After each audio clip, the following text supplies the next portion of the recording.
Good evening. Tonight, I'd like to talk to you about the end of our combat mission in Iraq, the ongoing security challenges we face, and the need to rebuild our nation here at home. I know this historic moment comes at a time of great uncertainty for many Americans. We've now been through nearly a decade of war. We've endured a long and painful recession.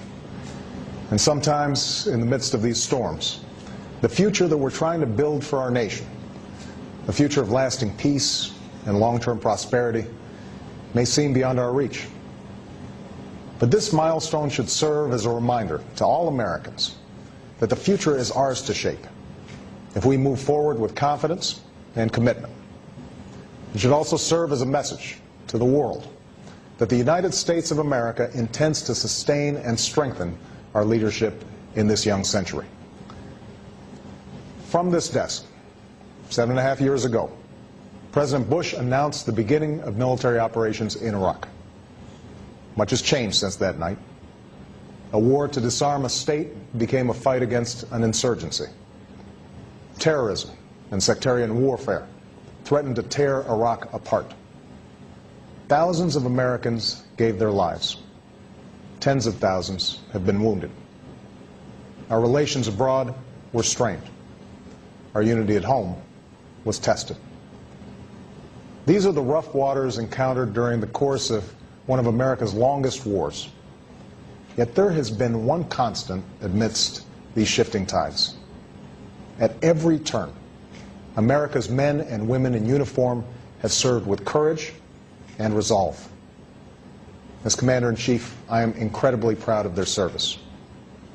And like all Americans, I am awed by their sacrifice and by the sacrifices of their families. The Americans who have served in Iraq completed every mission they were given. They defeated a regime that had terrorized its people. Together with Iraqis and coalition partners who made huge sacrifices of their own, our troops fought block by block to help Iraq seize the chance for a better future.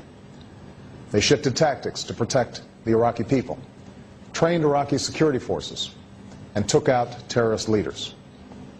Because of our troops and civilians, and because of the resilience of the Iraqi people, Iraq has the opportunity to embrace a new destiny, even though many challenges remain. So tonight, I am announcing that the American combat mission in Iraq has ended. Operation Iraqi Freedom is over, and the Iraqi people now have lead responsibility for the security of their country. This was my pledge to the American people as a candidate for this office. Last February, I announced a plan that would bring our combat brigades out of Iraq, while redoubling our efforts to strengthen Iraq's security forces and support its government and people. That's what we've done. We've removed nearly 100,000 U.S. troops from Iraq. We've closed or transferred to the Iraqis hundreds of bases. And we have moved millions of pieces of equipment out of Iraq. This completes a transition to Iraqi responsibility for their own security.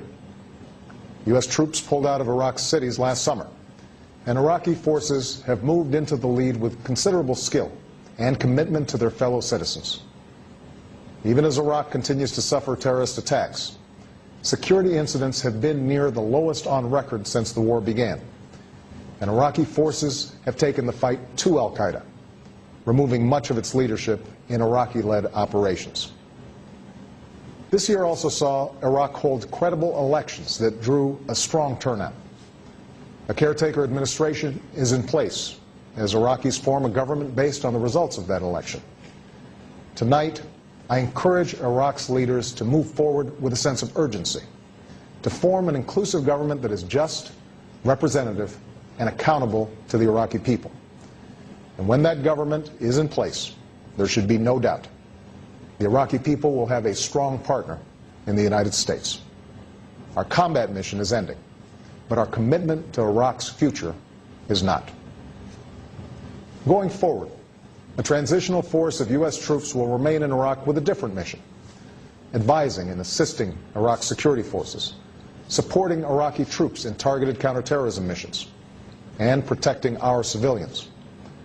Consistent with our agreement with the Iraqi government, all U.S. troops will leave by the end of next year. As our military draws down, our dedicated civilians, diplomats, aid workers, and advisors are moving into the lead to support Iraq as it strengthens its government, resolves political disputes, resettles those displaced by war, and builds ties with the region and the world.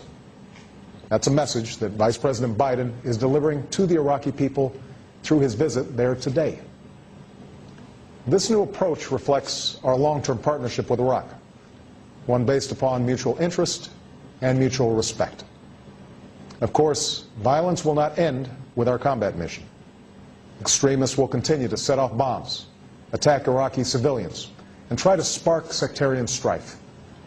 But ultimately, these terrorists will fail to achieve their goals. Iraqis are a proud people,